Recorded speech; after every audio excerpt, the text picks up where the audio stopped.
ठीक। हेलो बच्चों, हम लोग पढ़ रहे थे केमिकल बॉन्डिंग, जिसमें लेक्चर नंबर फर्स्ट पढ़े थे। आज लेक्चर नंबर टू में पढ़ेंगे हम लोग आयनिक क्रिस्टल क्या होते हैं ना, जिसको बोलते हैं जालक या जालक ऊर्जा क्या होती है, कैसे उसको निकालते हैं। फिर उसके आगे सात संयोजक आबंध पढ़ेंगे, उस सात संयोजक आबंध पढ़ेंगे। तो उस दिन हम लोग इसके पहले वाले लेक्चर में पढ़ रहे थे। ठीक। आयनिक बंध के बारे में पढ़ लिए थे, उसके लक्षण पढ़े थे। ठीक। थोड़ा सा उसमें हमको पढ़ना था कि आयनिक या वैद्युत संयोजी यौगिक क्या होते हैं। वैद्युत संयोजी यौगिक, वैद्युत संयोजी यौगिक। ठीक।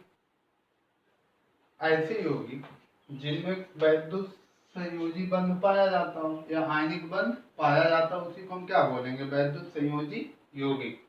ठीक। जैसे NaCl, CaCl2, ठीक, Na2O, ये सब कैसे यौगिक है, वैद्युत संयोजी यौगिक। क्यों? क्योंकि इनमें कौन सा बंध पाया जाएगा, वैद्युत संयोजी बंध पाया जाएगा, मतलब आयनिक बंध पाया जाएगा। कौन सा बंध पाया जाएगा, आयनिक बंध। क्यों आयनिक बंध पाया जाएगा? क्योंकि इनमें क्या होता है, इलेक्ट्रॉनों का ट्रांसफर होता, आदान प्रदान होता। जैसे बताया गया था NaCl है। ठीक। तो Na का कितना, 2 8 और 1, Cl का 2 8 और 7 प्रमाण क्रमांक होता है ना, इसका 11, इसका 17। तो सब क्या करते हैं, अपने निकटतम अक्रिय गैस की संरचना प्राप्त करना चाहते हैं, इसलिए इलेक्ट्रॉनों का क्या करते हैं, आदान प्रदान करते हैं या साझेदारी करते हैं। तो यहाँ पे क्या हुआ, ये अपना इलेक्ट्रॉन इनको देगा। ठीक। क्यों? क्योंकि ये निकटतम अपने अक्रिय गैस, ठीक, आर्गन, ठीक, कितना, 17, उसका परमाणु क्रमांक प्राप्त करना चाहेंगे। और एक इसका करेंगे नियान का, कितना होता, 10 होता। तो अगर एक इलेक्ट्रॉन अपना इनको देगा तो इसका कितना हो जाएगा, 8 2 10 8 18, इसका कितना होता, 18 आ जाएगा। ठीक, ये 18 है 17। तो क्या किया, एक अपना एक इलेक्ट्रॉन इसको दे दिया। ठीक। तो इस पे क्या आएगा, एक प्लस, जो इलेक्ट्रॉन देता है उस पर प्लस, जो ग्रहण करता है उस पर माइनस। तो इनके बीच में कौन सा बंध बना, आयनिक बंध। मैंने बोला था आयनिक बंध वास्तव में कोई बंध होता नहीं है, केवल क्या होता है, फोर्स ऑफ अट्रैक्शन होता है। ऐसे CaCl2 में क्या है, ठीक, अब Cl कितने हैं आपके, 2, इन दोनों को भी यहाँ देखो कितने, 2 8 और 7 थे। तो एक इलेक्ट्रॉन चाहिए 8 इलेक्ट्रॉन पूरा करने के लिए। तो क्या करता है, कैल्शियम 2 इलेक्ट्रॉन देता है, मतलब एक इलेक्ट्रॉन इसको देगा, इसको 2 प्लस लिख सकते हैं। ठीक। और इसके एक माइनस। क्यों? क्योंकि कैल्शियम एक इलेक्ट्रॉन इसको देगा और एक इलेक्ट्रॉन इसको देगा। तो इनके बीच में भी जो बंध बनेगा वो कौन सा बंध होगा, आयनिक बंध। इसलिए कौन से यौगिक हो गए, वैद्युत संयोजी यौगिक हो गए। ठीक। कौन से यौगिक हो गए, वैद्युत संयोजी यौगिक। इसके बाद हमको पढ़ना है वैद्युत संयोजकता। वैद्युत संयोजकता, वैद्युत संयोजकता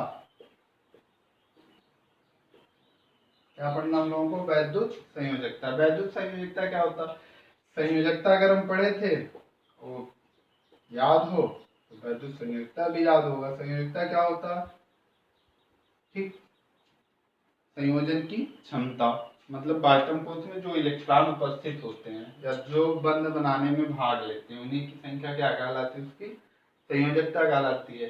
तो अगर आयनिक बंध बन रहा हो या वैद्युत संयोजी बंध बन रहा हो, तो वैद्युत संयोजी बंध बनाने में जितने इलेक्ट्रॉन लगेंगे वही उसकी क्या कहलाएगी, वैद्युत संयोजकता कहलाएगी। क्लियर हुई बात? वैद्युत संयोजी बंध बनाने में लगने वाले इलेक्ट्रॉनों की संख्या क्या कहलाएगी, उसकी वैद्युत संयोजकता। जैसे NaCl, तो NaCl में आयनिक बंध बन रहा है तो कितने इलेक्ट्रॉन लगे थे, एक, सोडियम एक इलेक्ट्रॉन दिया था और एक इलेक्ट्रॉन ग्रहण किया था। तो इसमें इन दोनों की संयोजकता कितनी होगी? सोडियम की भी एक होगी संयोजकता, क्लोरीन की भी संयोजकता कितनी होगी? एक। याद रखिएगा, संयोजकता को हम प्लस माइनस में नहीं लिखते हैं। ठीक, इसी प्रकार लिखा था CaCl2 ना। अब इसमें Ca की संयोजकता कितनी होगी? क्योंकि 2 इलेक्ट्रॉन दिया तो इसकी संयोजकता कितनी हो जाएगी? 2। Ca की संयोजकता कितनी होगी? 2। और Cl की 2 Cl है, एक Cl की एक ही होती है, तो Cl की संयोजकता कितनी हो जाएगी? यहाँ पे 1 हो जाएगी। क्लियर हुई बात में? और वैद्युत संयोजकता, वैद्युत बंध या आयनिक बंध बनने में लगने वाले इलेक्ट्रॉनों की संख्या को हम क्या बोलेंगे? वैद्युत संयोजकता। ठीक, वैद्युत संयोजी होगी ऐसी होगी जिनके बंध आयनिक बंध उपस्थित हो या वैद्युत संयोजी बंध उपस्थित हो, उसी को हम क्या बोलते हैं? वैद्युत संयोजकता। इसके बाद हम लोगों को पढ़ना था थोड़ा सा क्रिस्टल जालक के बारे में ना। तो क्रिस्टल जालक के बारे में अगर किसी को पढ़ना होगा तो हमारा लेक्चर नंबर 1 सॉलिड स्टेट 12 का देख लेंगे, उसमें क्रिस्टल जालक के बारे में पढ़ाया गया। हम लोगों को पढ़ना है कि जालक ऊर्जा क्या होती है। जालक ऊर्जा, जिसको बोलते हैं लैटिस एनर्जी। लैटिस एनर्जी, ठीक, जालक ऊर्जा पढ़ते हैं। जैसे अगर हम Na लिए, ठीक, गैसियस स्टेट में हो, Cl2 ऑफ कर लें, ऑफ मोल Cl का, ये भी किस स्टेट में हो? गैसियस स्टेट में। ये दोनों मिलके बनाए NaCl। क्या बनाए? NaCl। तो हम लोग पढ़े थे पहले लेक्चर में यही बताए थे कि जब कोई बंध बनाता है, जैसे NaCl के बीच में अगर बंध बन रहा है तो क्या होती है? ऊर्जा निकलती है। इसीलिए तो बंध बनाते हैं कि स्टेबल हो जाए, और स्टेबल होने के लिए क्या करना पड़ेगा? ऊर्जा रिलीज करनी पड़ेगी। जिसकी जितनी ऊर्जा कम होगी उतना ही ज्यादा क्या होगा? स्टेबल होगा। जिसकी जितनी ज्यादा ऊर्जा अधिक होगी उतना ही कम स्टेबल होगा। तो जब ये दोनों आपस में बंध बनाएंगे तो इनसे क्या होगी? ऊर्जा निकलेगी। तो जो ऊर्जा यहाँ पे निकलेगी इनके बीच बंध बनने से, ठीक, उसी ऊर्जा को ही हम बोलेंगे जालक ऊर्जा। क्या बोलेंगे? जालक ऊर्जा। क्लियर हुई बात? एक चीज और क्लियर कर लीजिए, अगर हम ये जानते हैं कि जब सोडियम अपना एक इलेक्ट्रॉन त्याग करेगा, Na प्लस अवस्था में होगा, इस अवस्था में हो Na प्लस, तब तो इसको स्थायी अवस्था में होना चाहिए। किस अवस्था में होना चाहिए? स्थायी। क्योंकि कोई इलेक्ट्रॉन अगर त्याग करता है तो क्यों करता है? स्थायी होने के लिए। तो अगर Na प्लस अवस्था में है तो कैसा होना चाहिए? स्थायी। ऐसे Cl माइनस अगर एक इलेक्ट्रॉन ने जब ले लिया तो ये किस अवस्था में होना चाहिए था? इसको भी किस अवस्था में होना चाहिए था? स्थायी अवस्था में। किस अवस्था में होना चाहिए? स्थायी। पर स्थायी अवस्था में होते हुए फिर क्यों बंध बनाए? NaCl फिर क्यों बना लिए? और बंध बनाते भी किस स्थायी ही होने के लिए। तो जब पहले से स्थायी होंगे तो फिर बंध क्यों बनाएंगे? नहीं बनाएंगे ना। लेकिन हुआ क्या कि ये जो स्थायी हमने लिखा है Na प्लस सॉलिड स्टेट में था, इसमें था, ठीक, इसलिए स्थायी नहीं था। ये भी किस स्टेट में था? ये तो गैसियस स्टेट में था। लेकिन Na प्लस जो होता वो किस अवस्था में था? ठोस अवस्था में था। तो करते क्या है हम लोग, इसको सबसे पहले हम गैसियस, एक इलेक्ट्रॉन निकालते कब है? गैसियस अवस्था में। किसी विलगित गैसीय परमाणु से इलेक्ट्रॉन निकालने में खर्च की गई ऊर्जा को हम क्या बोलते हैं? उसका आयनन विभव बोलते हैं। तो अगर एक इलेक्ट्रॉन निकाले तो ऊर्जा क्या किए हो? इसको दिए होंगे, ठीक। और यहाँ पे क्या होता है? Cl में इलेक्ट्रॉन प्रवेश कर रहा है, इसमें जा रहा, तो हमको इलेक्ट्रॉन यहाँ से निकलता, सॉरी, यहाँ से ऊर्जा क्या होती? निकलती है। याद रखिए, इलेक्ट्रॉन निकालने में हमको ऊर्जा देनी पड़ती है, इलेक्ट्रॉन प्रवेश करने में ऊर्जा निकलती है। देखिए तो हुआ क्या, जब हम Na से गैसियस स्टेट इसलिए लिखे थे, सीधा हमने बनाया NaCl, जो ऊर्जा निकली उसी को हम क्या बोलेंगे? जालक ऊर्जा। परिभाषा अगर जालक ऊर्जा की देनी होगी हम बोलेंगे 1 मोल, ठीक, आयनिक कंपाउंड। कैसा कंपाउंड बनाना हो? आयनिक, आयनिक यौगिक। आयनिक यौगिक बनाने में, किससे बनाने में? आयनिक तत्वों से, ठीक। या सीधा आप बोलिए 1 मोल आयनिक यौगिक बनाने में निकलने वाली ऊर्जा को ही हम क्या बोलेंगे, जालक ऊर्जा। ठीक, क्या बने, 1 मोल कोई आयनिक यौगिक बने,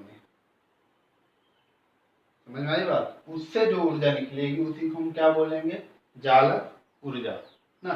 तो जालक ऊर्जा को मापने का कोई डायरेक्ट तरीका नहीं है, जालक ऊर्जा निकालने का कोई डायरेक्ट तरीका नहीं है, उसको हम इनडायरेक्टली निकालते हैं। उसी को निकालने के लिए 1 आवर साइकिल हम लोगों को पढ़नी पड़ती है। ठीक, 1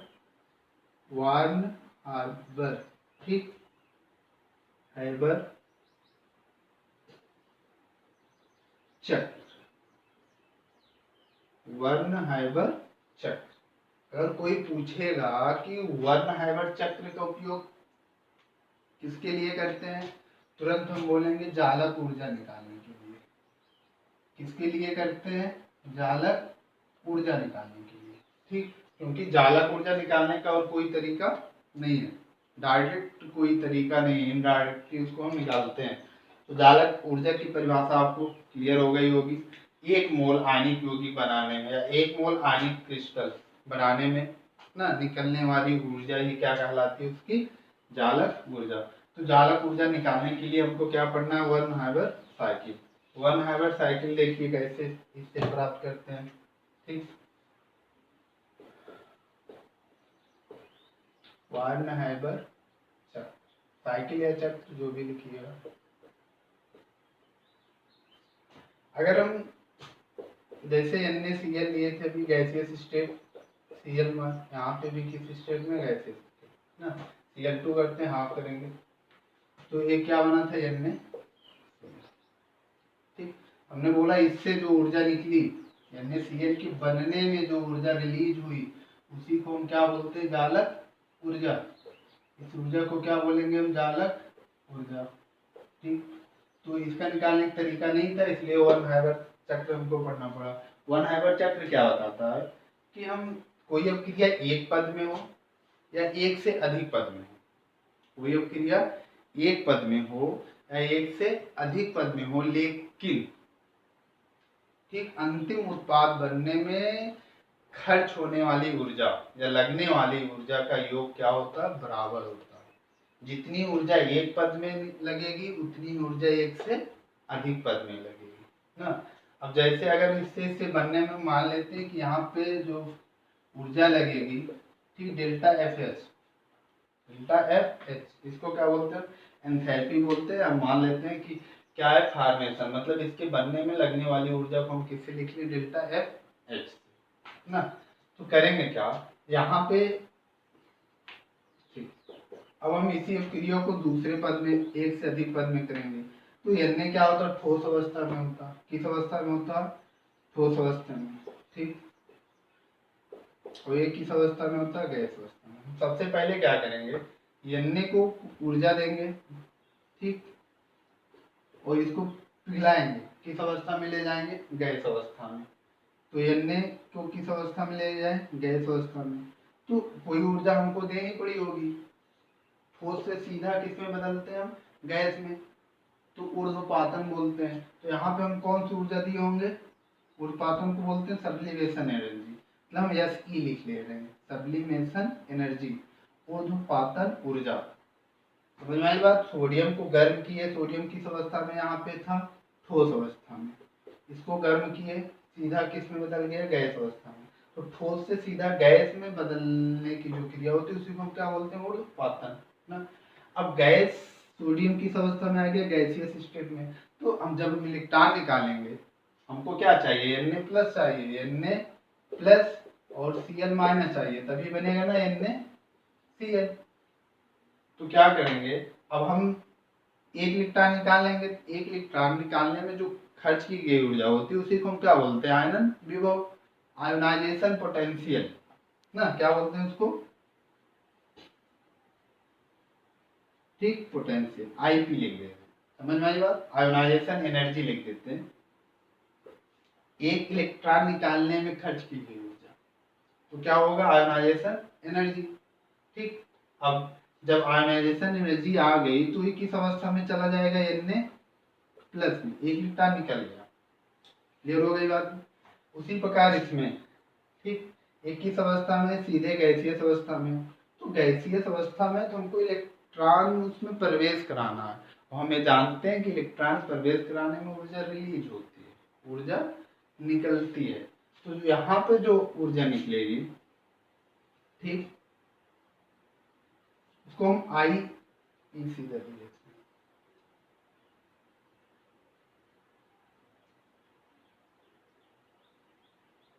ठीक, आई पी लिख लेते हैं।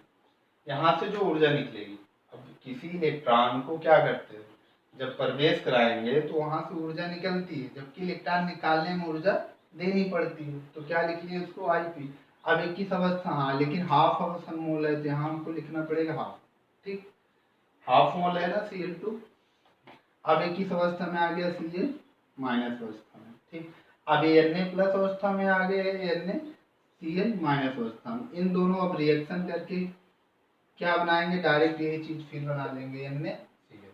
क्या बनाएंगे, NaCl। ध्यान दीजिएगा, यहाँ पे जब बना रहे थे तो गैसीय स्टेट लिखे थे, ठीक, Cl माइनस में आता, तो वही चीज हुआ। अब एक से अधिक पद में अब क्रिया हुई, फिर भी क्या बना, NaCl। ऊर्जा जितनी लगनी चाहिए यही लगेगी। इसको हम क्या माने थे, डेल्टा एफ एच। तो यहाँ पे हम लिख सकते हैं डेल्टा एफ एच बराबर, ठीक, कितनी ऊर्जा देनी पड़ रही, जो दे रहे हैं उसको जोड़ देंगे, और जो निकल रही है उसको क्या करेंगे, घटा देंगे। तो यहाँ सब्लिमेशन ऊर्जा थी, ऊर्ध्वाधर एनर्जी Sc। तो सबसे पहले हम क्या लिख ले रहे हैं, Se, ठीक, प्लस, अब Sc के बाद क्या किए थे, इलेक्ट्रॉन निकाले थे, तो Ie आयोनाइजेशन एनर्जी दिए थे, हम लिख ले रहे हैं Ie, आयनन विभव जिसको बोलते हैं, आयनन ऊर्जा ना। उसके बाद यहाँ पे इलेक्ट्रॉन प्रवेश कराने में ऊर्जा निकली थी, तो ऊर्जा निकली थी इसलिए इसको किस में लिख लेंगे, हम माइनस में। क्या लिख लें, आई पी लिख ले रहे हैं, ठीक, हाफ टू था, टू कर लेंगे। फिर अब इसके बाद आने की स्टेट में आ गया था, रिएक्शन हो गया था। तो मतलब डेल्टा एफ एच, एक पद में अब क्रिया हुई तब भी इतनी ऊर्जा लगी, एक से अधिक पद में हुई तब भी ऊर्जा वो उतनी ही लगेगी। उनका योग भी एक से अधिक पद में लगने वाली ऊर्जाओं का योग एक पद में लगने वाली ऊर्जाओं के योग के बराबर होगा। एक पद में लगने वाली ऊर्जा के क्या होगा, बराबर होगा। यही क्या है आपका वार्न हैमर चक्र। इसमें क्या करेगा, आपको कोई एक टर्म दिया रहेगा, मतलब एक से अधिक टर्म दिए रहे, कोई एक टर्म नहीं दिया रहे, वही आपसे पूछ लेगा। समझ में आ गई बात ना। वन हैमर चक्र क्या है, एक, चाहे क्रिया एक पद में हो चाहे एक से अधिक पद में हो, लेकिन उसमें व्यय होने वाली ऊर्जा क्या होगी, सदा बराबर होगी। यही क्या है आपका वन हैमर चक्र। बहुत इंपॉर्टेंट टॉपिक है ना।